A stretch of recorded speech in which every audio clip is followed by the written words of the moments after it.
Samia, Samia love, Oktoba tunatiki.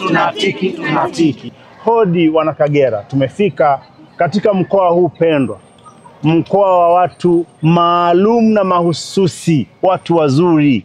Na mama anaingia hapa Kagera, mama anaanza ziara rasmi katika mkoa huu wa Kagera.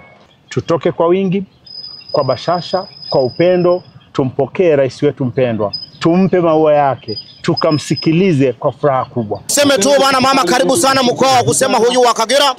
Mkoa wa Kagera ni watu wanakupenda sana mama, na njoo tutakupa, yani wewe unafika nakupa na zawadi. Yani nakwambia mama utafurahi, na watu wanakupenda. Na Oktoba tunatiki. Usisahau na senene mama, senene lazima.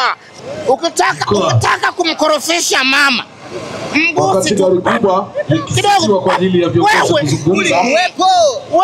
Samia love, vijana Tanzania tuko hapa Kagera kwa ajili ya kumtafutia kura mama Samia. Piga kelele moja kwa mama Samia. Wewe!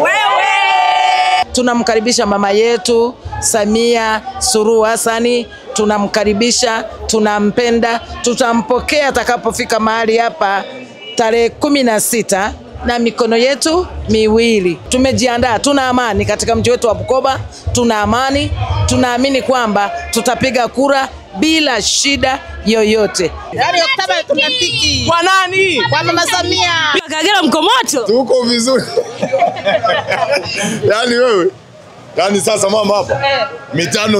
Mitano tena. Tumemaliza. Au si? Sisi ndio wenyewe Oktoba tunatiki zinajaa. Oyo, yani mpaka zinamwagika. Zinamwagika zote na mifuniko tunayosema tumeisahau nyumbani. Yaani mama hapa akaribie sana. Akaribie sana Bukoba. Yaani sisi kuna shamla za kutosha na senene wapo.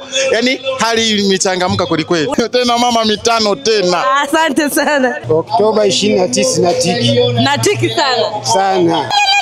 Mama amejipangaje kupokea mama Samia? Akaribie Kashai, tunamkaribisha sana katika jimbo letu la Bukoba mjini. Akaribie sana, tunampenda sana.